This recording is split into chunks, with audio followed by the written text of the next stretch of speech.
in the screen together if you want, and we're live. I'll go by myself. I mean, I'm all good with that. I want to, you know what? Maybe we'll do that.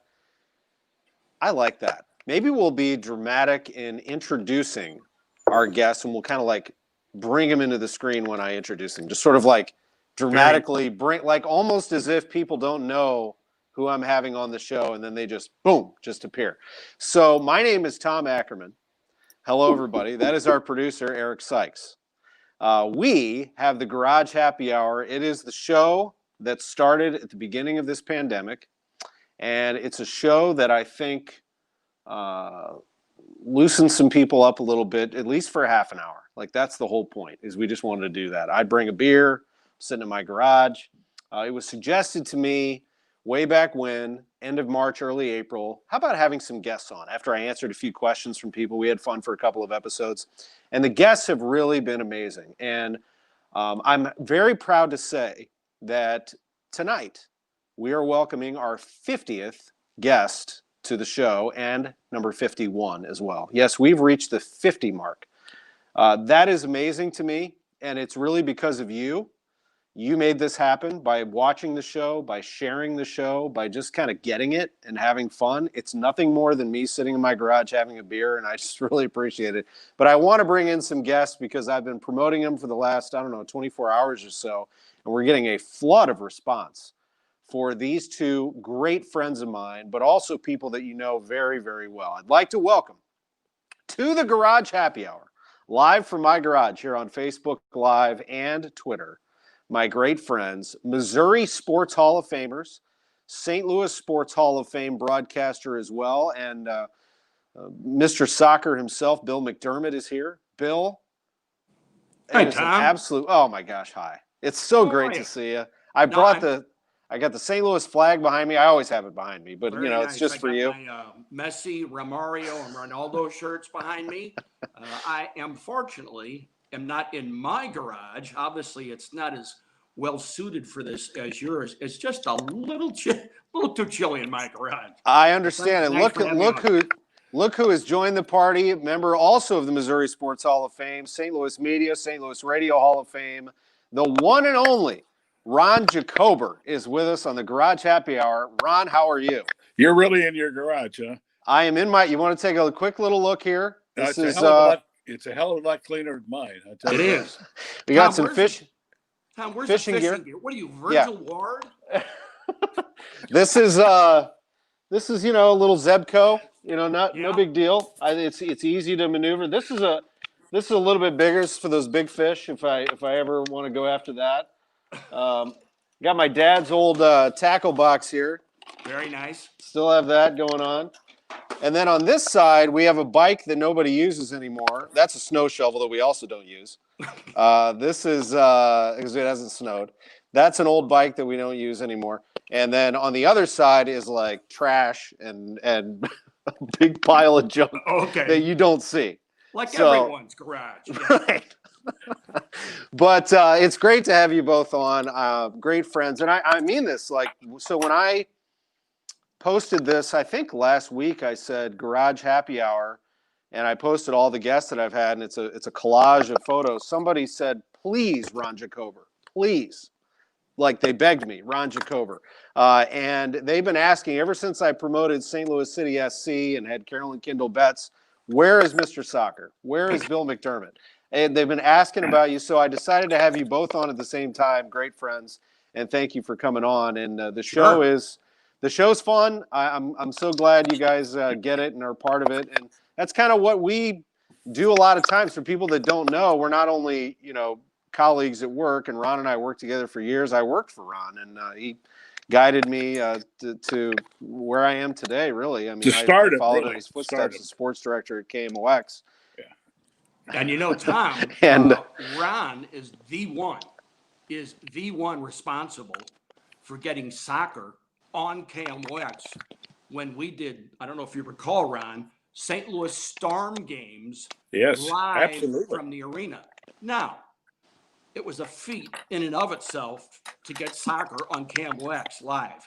Now, we did have to join the game in progress, if you remember, Ron, because our game started at 7:30, and we couldn't start because we had to wait a half hour for Sports Open Line to be completed. Of course. But we did indeed. Ron went to bat with Mr. Highland and said, this is a St. Louis team, a lot of St. Louis players, a great deal of interest. So we indeed were on the Mighty Mox doing indoor soccer. Yeah, we did the Storm and the Ambush. I did some steamers. None of them are still in business anymore, so I probably had something to do with that. Yeah, the only one still playing is the St. Louis Ambush, and they're playing. Well, the Ambush are back. Yeah, the Ambush are they back. played the Family Arena in St. Charles. Yeah. I probably did over 300 indoor soccer games, and it was a blast. I really enjoyed doing it. I remember some of those trips, like to Tacoma, though. Oh yes, the Tacoma Dome. Yeah. Because I was alone. I had to carry the equipment, set it all up, and we didn't have any engineer or producer or anything. And I recall we went there and we couldn't make the connection. And I wound up doing the game on the phone. My ear was so sore afterwards, and I can't imagine anybody was listening to it at that point. But, and a similar story. The beauty of St. Louis, at least when I was doing the league package for MLS 96 through 02, we were a hub of TWA then at that particular time, obviously. So we could go anywhere in the league direct, which was huge. That is huge. Connections. Those are good times. Those are the Tacoma Stars, right, Ron? Tacoma Stars, yeah. The Tacoma Dome. It was a big old hut, but it wasn't a bad venue. But we, you fly into SeaTac in Seattle and then drive down to Tacoma. And I remember going to dinner for the pregame meal with Slobo Olievsky a few times. Slobo's pregame meal was apple pie a la mode. Mm-hmm. That's what he had. That's what he had every night before a game. As many sweets as possible. Oh, yeah, absolutely. My all-time favorite, Slobodan Olievsky. My favorite Slobo story is one of the very first games he's playing for the St. Louis Steamers. Had a magnificent game. But he's running all over the field. He's up at the center line. He's in the center circle. He's all over the place. Steve Pecker screaming at him, "Get back and go." So I go into the locker room after the game, and immediately you pick up the smell. It's like Produce Row inside the Steamers locker room. I walk over to talk to Slobo. He has ace bandages on his knees, and inside the ace bandages are onions, carrots, celery, potatoes. So I asked the team physician at the time, Bob Burge, what is Slope? Don't talk to him about it. He thinks it works. Leave him alone. He thinks it works. Okay. Yeah, he used to rub tomatoes on himself too. I know. One of the all-time great characters in indoor soccer. One of the greatest guys. Yes. Yeah. He ends up with soup inside his socks after all that. What great times. I mean, growing up in St. Louis and going to those games, I had an absolute blast. They were full, Bill. I mean, the arena was full, packed for games against the New York Arrows. They had crowds. Right? And Steve's Jungle. They had crowds that would average between 17 and 19,000. They were second only. I remember. Second only to the Edmonton Oilers for an indoor sport, and that's when Gretzky was playing for the Oilers. There you go. That's true. I remember Sports Illustrated did a note on that the only indoor athletic event in North America that drew more was the Edmonton Oilers over the St. Louis Steamers. Yeah, those are great days. And what really made it work, obviously, was the fact of the novelty of it, but in particular was the fact that the Steamers capitalized on St. Louis players in particular. Exactly. And Pat McBride, the head coach, made certain of that. He wanted to rely on St. Louis players first. Now, there were some farm players that joined, and consequently, that matchup between the farm players and the St. Louis players really proved to work, and it worked in superb fashion. Yeah, it really did. It really did. Is that the formula? I mean, look, St. Louis City SC, there's a lot of excitement. I mean, I drove up the street to run an errand today, and I saw a flag waving off of somebody's house of St. Louis City SC, and the team isn't playing for 2 years. I mean, I was thinking today, I'm like, there are kids who are going to grow out of their St. Louis City SC gear, and they will have never played a game yet. You were asking, Tom, is that the way to go? Yes, I think it is. You have to have an international flavor to your team. Your sport, the sport of soccer, makes up what better sport comprises the makeup of a society than the sport of soccer. And Lutz Van Steel, the sporting director, has said all the time that when they play their first game, St. Louis City SC, in March of 2023, he would like to see some players, some local players from the academy team on the group, on the selection that plays that first home game. Yet you will find it with every team in a league. They capitalize on the people who are in their community. By that, I mean they capitalize on the nationalities that are in the community. Consequently, a team like, well, LAFC, they get a Mexican international like Carlos Vela mixed with other players, and you can't get a seat. It's filled up every game. And this, as opposed to right now, the league, the way it's running right now, as opposed to 1996, when we did games in Giant Stadium, Mile High Stadium in Denver, Arrowhead, which were enormous. And if you get a crowd of 25 to 30,000, which was very respectable. Oh, by the way, the Orange Bowl as well. It still defeated the purpose of what you were trying to accomplish. With the dawn of the new soccer-specific stadium, that is one of the absolute key ingredients that's driving this sport right now. Right. Certainly not the only one, but one of the real key ingredients. Ron, are you excited about it, St. Louis City SC? Oh, yeah. Yeah, I really am. I've been a big soccer fan. Our kids played it. My son, Jeff, was an outstanding player at Vianney and wound up playing Division I soccer at the Naval Academy. And we used to go up to Annapolis every year for the Army-Navy games and maybe some other ones. He scored the winning goal in his junior year again in the Army-Navy game. I cried. I had tears running down my face because it's the same intensity as the Army-Navy football game. Smaller crowd, of course, but bands and cheerleaders and the whole ball of wax. Yeah, I've always loved soccer. I never played it as a kid because we didn't have soccer in Highland, Illinois, where I grew up. But yeah, I'm excited about it. I can't wait for the stadium to be built and see what it's going to look like, see where people are going to park, how they're going to get there, all the things that go along with it. But it'll be interesting to see what kind of a team they have, because as Bill has said, if they sign a couple of Bosnians, they'll fill the place. There's no doubt, right, Bill? Yep. And players like positively, Tom, and I've looked at the ages of some real prominent Bosnian players, first of whom Vedad Ibisevic, who played for St. Louis University for 1 year in intercollegiate soccer and was the freshman of the year when he played just that 1 year, unfortunately. He probably is going to be a bit too old, but Lutz knows him very well from Hoffenheim. A player like Edin Dzeko, the Bosnian Diamond, Miralem Pjanic, players like that, linked up with your American players, your players from St. Louis, Hispanic players, players of color. As I had said just a moment ago, your soccer team has to show the same makeup as society. Yeah, I'm looking forward to this group, and it's nice, Ron, isn't it, to have the backing that they have. They have a lot of muscle. They have a lot of money. They have a lot of heart, and this is a group that really cares about the city, and I think that's important. Well, back in the days when was it Cooper? Was his last name? Jeff Cooper, yeah. Jeff Cooper. Tried to put this. Try it in Collinsville. Well, yeah, that would have never worked in Collinsville, but try to put it together. And I remember going to Kansas City for an exhibition game, and the Comets were playing I don't remember who, but a foreign team at Arrowhead Stadium. And the commissioner of the league had a little news conference at halftime. And I remember pulling him aside and asking him about St. Louis. And he said, we'd love to have a team in St. Louis, but Cooper doesn't have the money. And it was a mistake to even consider him. He tried all over Europe to try to get the financing. And he was very dedicated to it. I'm not trashing him. He just couldn't put it together. Yeah, at the very first MLS Cup, which we did in 96, a nor'easter had hit the evening prior and, by the way, during the game. And the commissioner at the time, Doug Logan, was not Don Garber. He said, Bill, this is a very simple equation.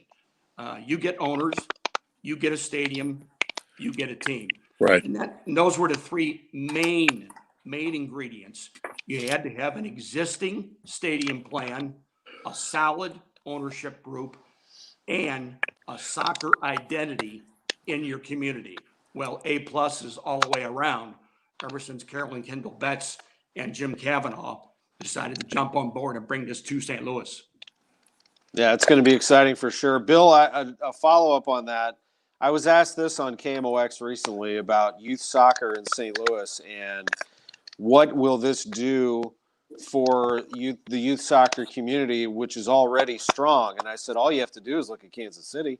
I mean, Sporting KC, Kansas City youth soccer has become one of the best in the country. In fact, in some people's eyes, may have leapt over St. Louis for a little while. I don't know that that's going to be the case anymore now that this team creates that level of excitement and what they've done downtown to lay out some fields that everybody can enjoy. Well, and one of the things as a follow-up to that, Tom, yes, the quantity of players are always going to be in St. Louis, but likewise, so is the quality. All the various clubs, they now have a team to shoot for, to play for. If it's not going to be a USL team, unfortunately, FC is no longer in existence. Everybody now, through their various academies, and eventually St. Louis City SC is going to have an academy, as I mentioned. Lutz Fantasy wants to have players on that final team in 2023 from the academy. But the thing I think that is most unique about the overall setup of St. Louis City is the fact that in one downtown location, this is unprecedented in the league since 1996. In one single location, you have your stadium, your practice venue, your training facility, and your offices in one downtown location. I mean, this is going to be an urban hub for 365 days a year. Let's face it, your home team, home field advantage begins with your home. It's going to be loud. It's going to be well down. The depth of it is well off the street on Market. If you drive by it, you mentioned it, Tom. If you drive by it, you can positively see a stadium taking shape. Seats will be very close to the venue.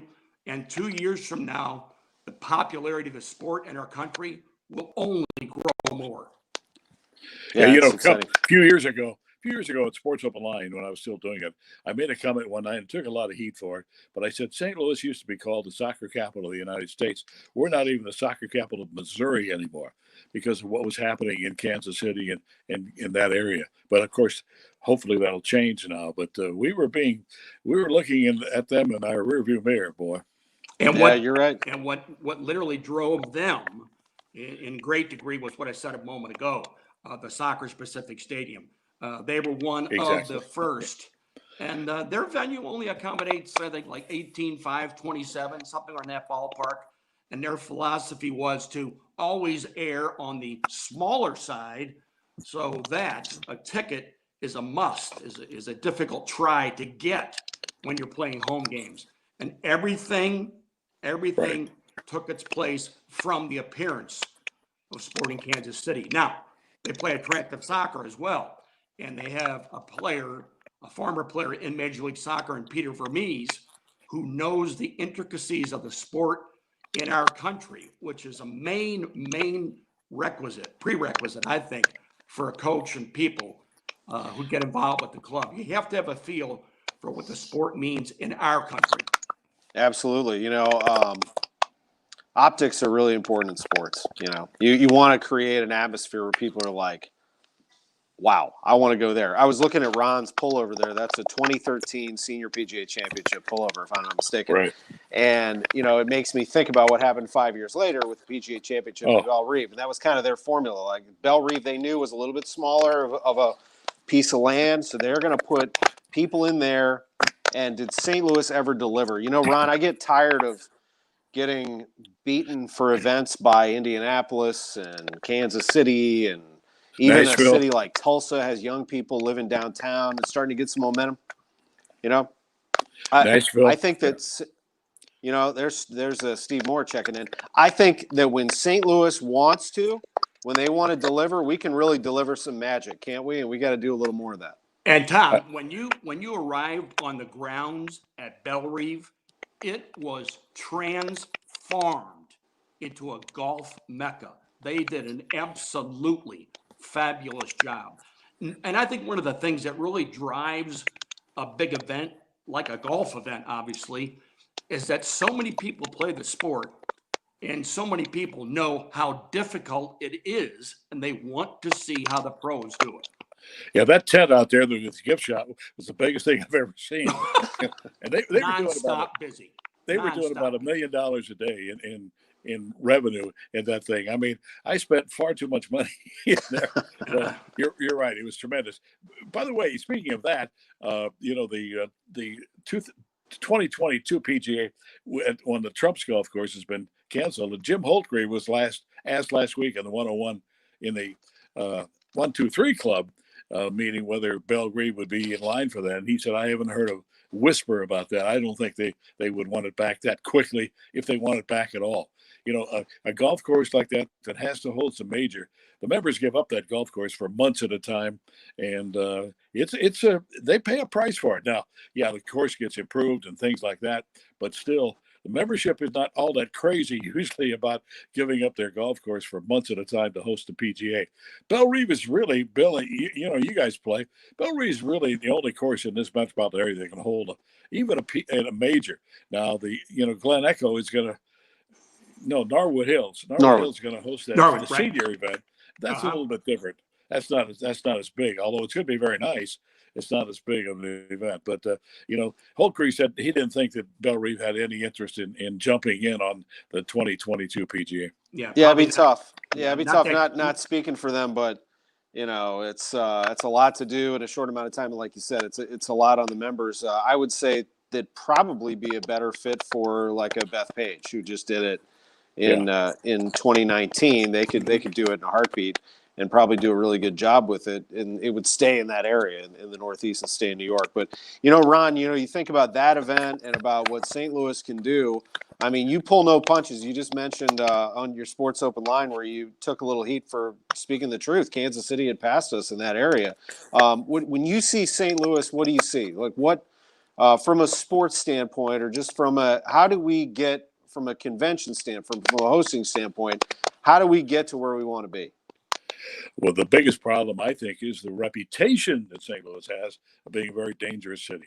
And I hate to hear that, but with the murder rate being what it is, St. Louis is known for baseball. It's a Cardinal baseball town. Yeah, the Blues play here and the Blues are popular. But when people think of St. Louis sports-wise, they think Cardinal baseball because we've lost football twice. We lost an NBA team. I think the biggest problem is the perception of the city. And the problem with that to me is they lump everything into the city. And you've got several counties, St. Louis County, Franklin County, Madison County in Illinois, St. Charles County is booming.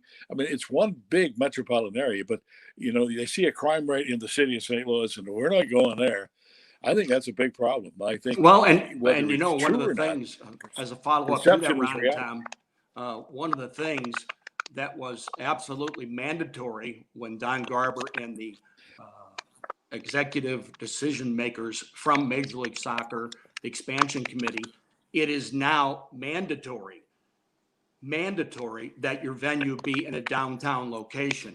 A couple of the teams in the league have great venues, but they're nowhere close to the downtown areas. So they want that to take place on a regular basis. And as it gets closer to 2023 and people continue to see this league grow and grow normally, because I think so much has to do with radio and television. And in particular, when NBC, now, not the NBC Sports Network, but when NBC starts putting English Premier League games on Sunday mornings, then it's a riot. Now, you also know that Dick Ebersol is no longer the president of NBC Sport because he detested soccer. But nonetheless, you go where the numbers are. And somehow and in some way, in the English Premier League, the Bundesliga, Serie A, Eredivisie, it's all working despite the fact that there are no fans. There are still big games being played. Now, Ronaldo has said, as only Ronaldo can put it, going to play a soccer game with no fans is like going to the circus and not seeing a clown. I don't know how accurate that summation is, but it still seems to be working. Yeah. Although economically they can't exist like that forever. No, they cannot. Absolutely not. Because even though it is still in essence a very young league. It just started in 1996. The next youngest league is the NBA. That started in 47, 48. So Yeah.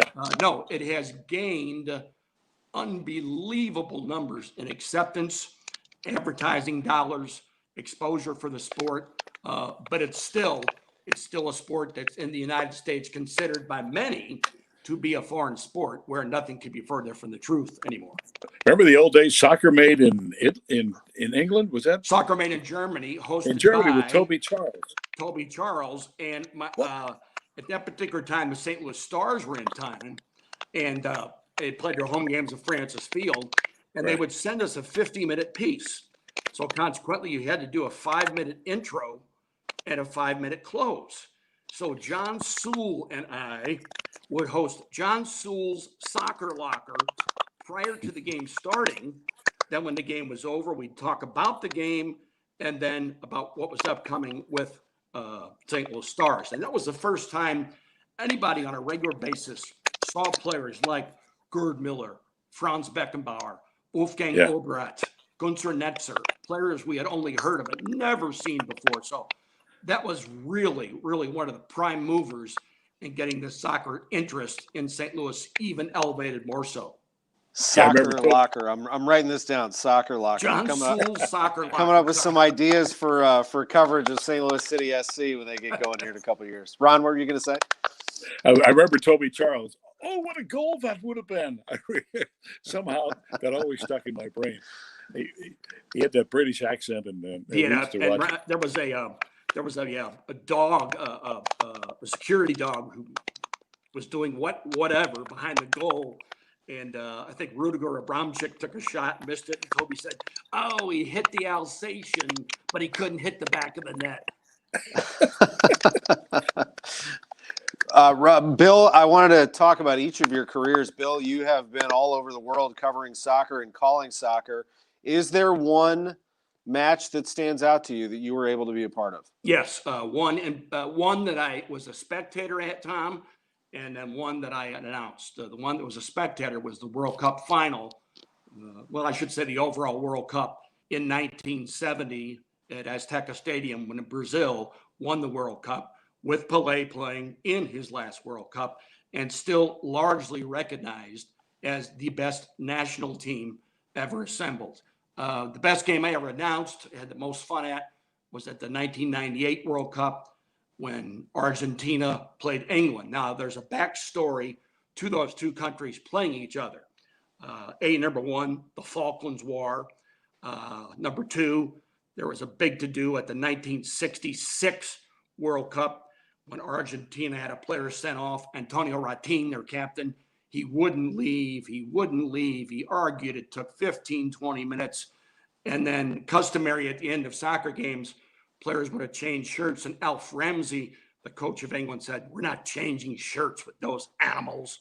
And then, of course, Maradona's hand of God goal in 1986 against England. So there had been a bad feeling between those two countries. So sure enough, at the 98 game in France, David Beckham gets sent off about 2 or 3 minutes into the second half, and England still almost pulls this off.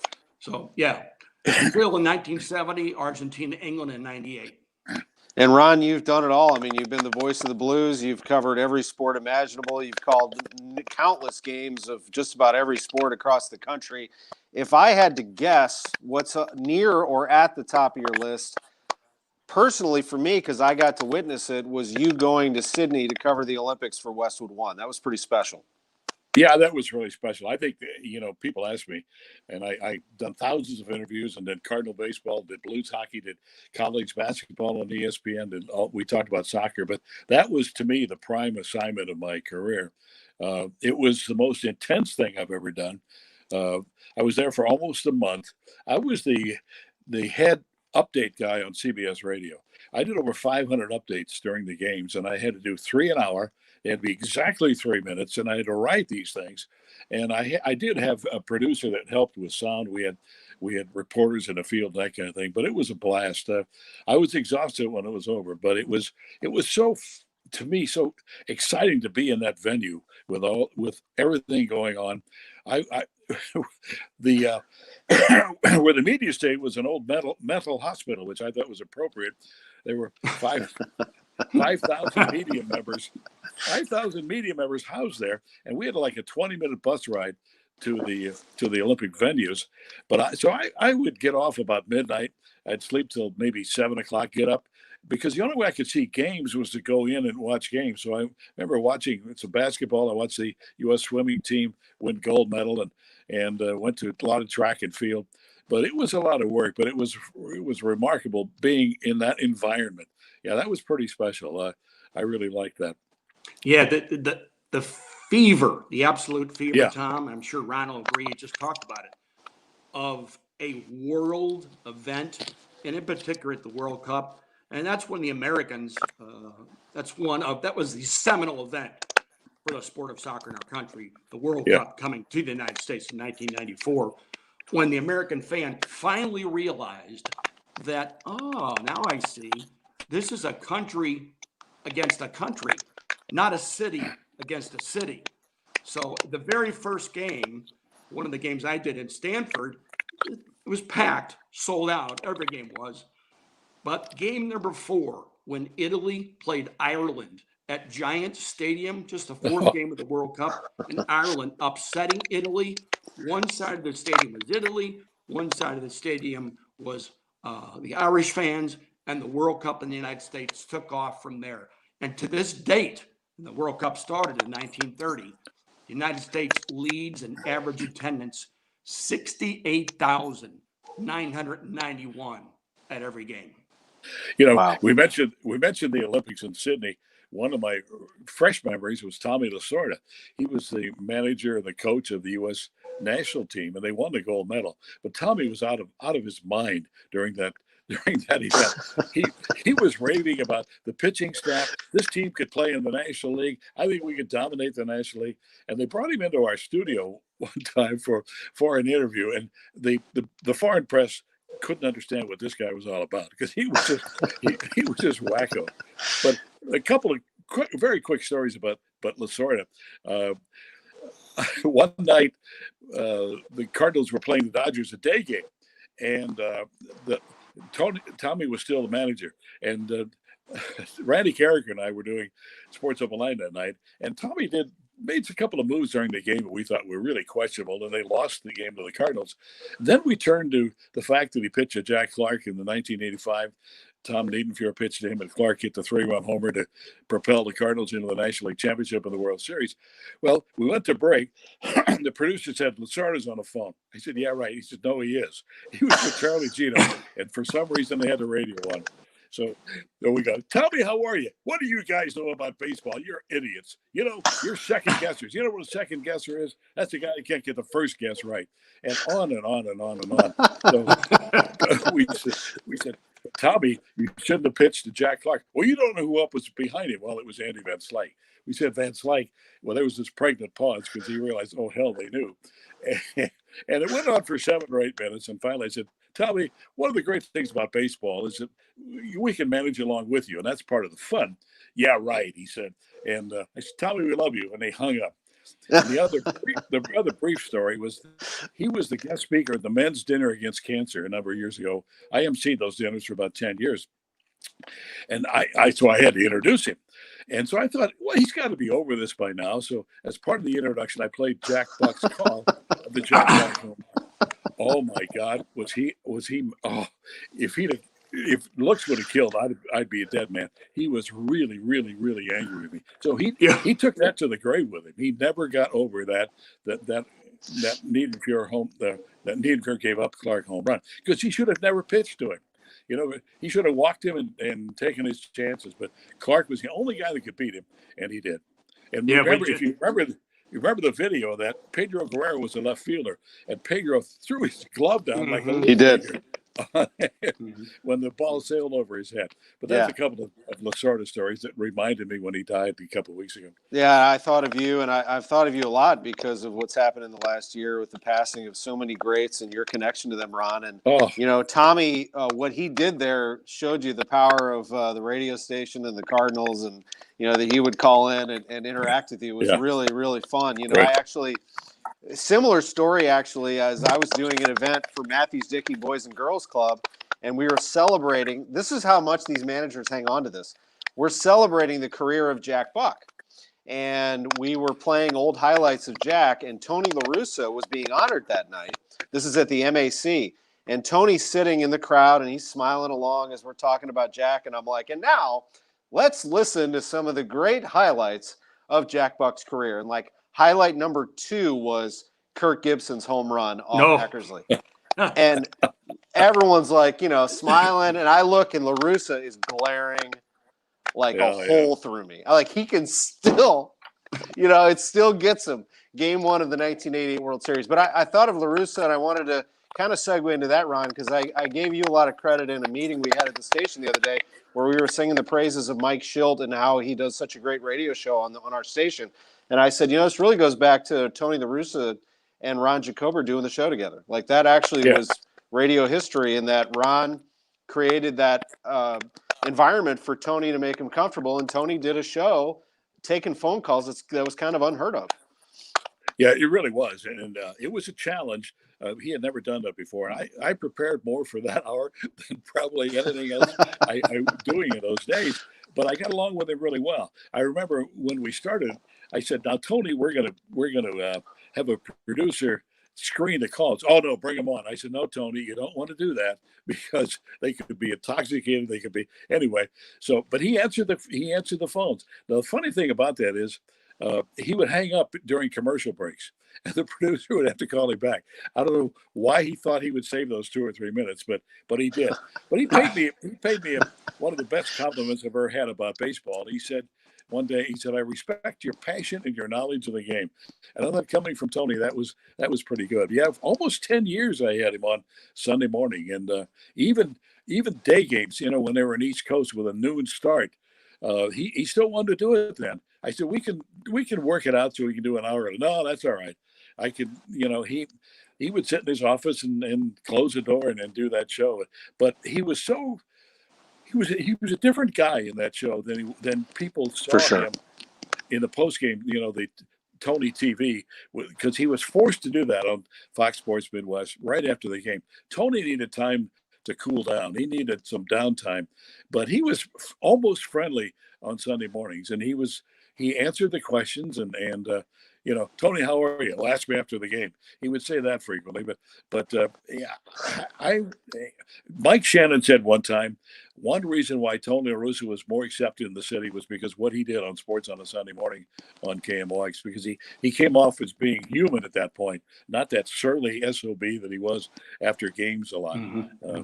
And ask There's Bernie no doubt. Nicholas and Rick Hummel and some of those guys that covered him and know how tough that was to talk to him after a loss. There's no question, and you made that show into what it is. I mean, it was appointment listening on Sunday morning, absolutely. And I want to, in our final moments, say some great things about both of you because you're so kind to come on. But I did learn a lot from Ron. I mean, what I learned from Ron was not only, of course, the professionalism that we've talked about, but Ron can talk about any sport. I mean, so you can't put him into a corner because he will come out and he has knowledge of every sport because he paid attention to every sport. That taught me at a very early age to make sure you have some knowledge of everything because you just never know when it's going to come your way. And Bill, what I learned from you, not only your incredible MC work, and I want to ask you about Jack Buck in just a minute, but your loyalty to St. Louis University is just such a beautiful thing to watch. And I know a lot of people from SLU are watching. And when I think of people that represent St. Louis University, I can count them on one hand, people that I think are at the top, and you're it. And what does that school mean to you? I mean, they're our partner now, of course, and I know a lot of them are watching, but what does St. Louis University mean to you today, Bill? Well, it's very simple, Tom. I was very fortunate after I played high school soccer. I grew up in North St. Louis in the parish, St. Fulton area, that if you were Irish and Roman Catholic, you played soccer. I then went to McBride High School, which closed in 1971. But I was fortunate in that Bob Gelker saw me play a lot for McBride and the club team, St. Fulton area. So I got a soccer scholarship to St. Louis University and had some other very attractive offers. But I always wanted to go to St. Louis University. It's where all my idols went. So I started going to their home games when they first started playing in 1959 at Fairgrounds. Now, obviously, I didn't walk the Fairgrounds from Walnut Park, but some of the older guys in the neighborhood would drive us over to Fairgrounds to watch. And so, in short, it paid for my education, because of my ability to play soccer, but now because what St. Louis University means to this overall community. And what Chris May has done down at St. Louis University is make St. Louis University and its sports programs a focal point of the city. When the name of university is the city in which you reside, you're in the front window on a regular basis. But some of the most successful people who played for the St. Louis University soccer program continue to be actively involved in the St. Louis community. And a lot of it has to do with the Jesuits. The Jesuits look at things a bit differently. As you can tell by our current Pope, he looks at things dramatically differently. But they teach you to go beyond yourself, to make some kind of a difference. Don't just do good, but be good. Make some sort of a difference in today's society. And I think with the combination of the central location and what Father Biondi did at the present location of St. Louis University, and what Dr. Costello continues to do now on a regular basis, is make St. Louis University a real focal point for our city.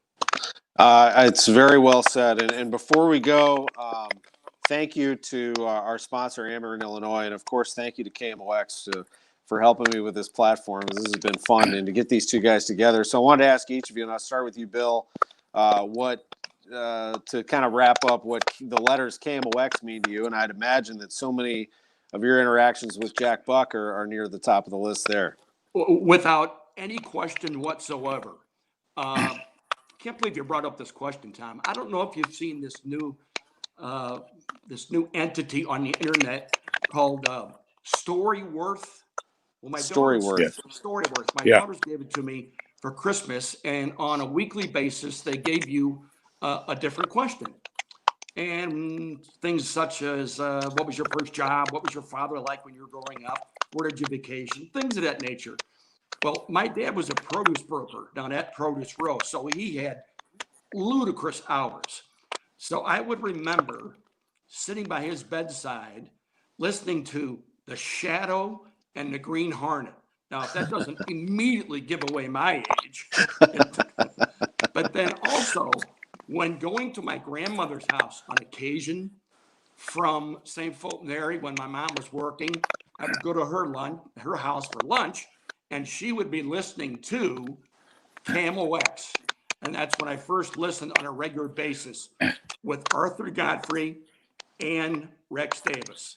And then fast forward to the Jack Carney era. Nobody better. And if you listen back to some of when he did the skits with Costas, Rob Roy and Tiki Jack, they were fabulous. But you prefaced your question with Jack Buck. Anybody who's heard me MC a banquet has heard it before, because I've stolen everything from Jack Buck. And my philosophy on that is very simple. Why not steal from the best? But Steve Moore, you mentioned Steve Moore a moment ago. He keeps soccer alive on KMOX. And we did all the games, the big international games, starting with Chelsea and Manchester City in May of 2013. And because of Steve, we got a real good stance, good visibility on KMOX with those big games coming to Busch Stadium. Yeah. Well, it's very nice of you to say. And by the way, Steve wanted me to tell you, Bill, that that he wanted to remind you that Manchester United's at the top of the table right now. Here we go. I'm well aware that they are. And Steve still thinks, I think, that he's going to see Bobby Charlton and George Best and Dennis Law come trotting out from Manchester United. But no, they are, especially after their start this year, where I think they got 7 points from their first 6 games. They have made a tremendous comeback. Ron, I'll give you the last word here on KMOX because it's been such a significant part of your career, which has covered so much media through the years. Well, most people may not realize I worked there twice. Robert Hyland, Bob Hyland hired me twice. That was my first job in radio. And I was there for a year and a half or 2 years and went to Channel 5. And 17 years later, he hired me back. That almost never happened. Yeah, KMOX is part of my DNA. I tell people all the time when I make speeches that in my next life, I'm going to have to get a real job because this one was just far too much fun. It was an accidental career. When I got out of college, the last thing I thought I would do was broadcasting. I was a writer. I was a journalism graduate. And we don't have time to tell the story, and it's not necessary of how this all happened. But I was calling on a radio station one day with school safety patrol, drive safely, schools open. And it was WIBV in Belleville. And the general manager said, "You've done some radio work, haven't you?" I said, "I had one hour course in college. I was like a part-time job." I said, "When?" He said, "How about tonight?" And that's how it started, part-time. And then I wound up full-time as I said, for a year and a half or so, and then left to go to Channel 5 for 17 years, and then back to KMOX for another 25, I guess. But I've been so blessed. It's been such a great, fun career. A lot of work, mind you, a lot of travel, but still, it's been great. And Tom, if I could, just one last point, because that's where I first met Bob Costas. Unusually so. I was in the One Memorial Drive building showing my art portfolio to Darcy and Gardner, to some of the art directors there. Pete Ellebrick is one of the names I remember from Gardner. And I'm going down on the elevator. Guys behind me, I recognize his voice from having heard him on KMOX. And we get off the elevator. I said, "My name is Bill McDermott. You're Bob Costas." "Yeah." Listen, as a part-time, what I also do is an avocation. I announce soccer games. And I wonder if you could listen to one of my tapes occasionally. He said, "I don't know a thing about soccer, but I'll be glad to help you with your style, the way you pursue it, the passion you have, how you interact with your play-by-play man. So I'll be glad to do that." And that's when we first met. We've been lifelong friends since those were the early 70s when he came in to do the Spirits games.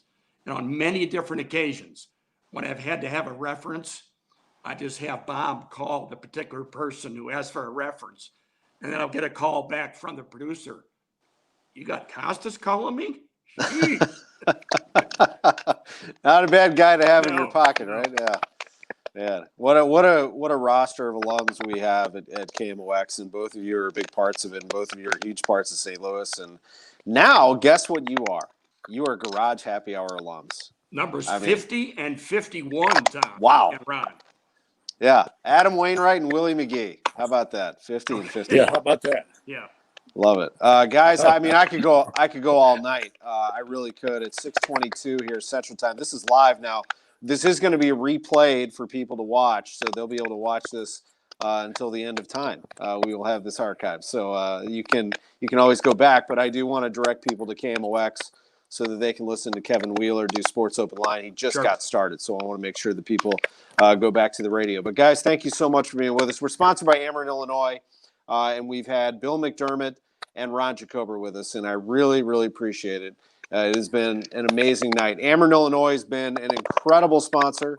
Richard, Mark, and that great group of people put their name on this show. We've had some great sponsors through the years, and Ameren, Illinois is right there with them as just an incredible group. They have an energy efficiency tip for you, and that would be to, it's cold out there. It's going to be cold tomorrow. Set your thermostat to 68. 68 is going to save you some energy. It's going to save you on your energy bill, and it's going to help the environment. Just one of many tips that Ameren, Illinois wants to pass along to you this time of year. We're going to have a word from them as we wrap things up. And once again, we thank Bill McDermott and Ron Jacober for being with us. We're here every Thursday at 5:30. We've had a And we will see you next week, 5:30. Thank you. Every day, Ameren, Illinois works to deliver reliable energy throughout the state to on-the-go families, in-the-know grandparents, and busy students. But did you know we also have ways to manage your energy? Paperless billing, outage notifications, pick a due date, auto pay, and so much more. So no matter who you are or how you use your energy, there's an option that's right for you. Learn more at amerenillinois.com/options.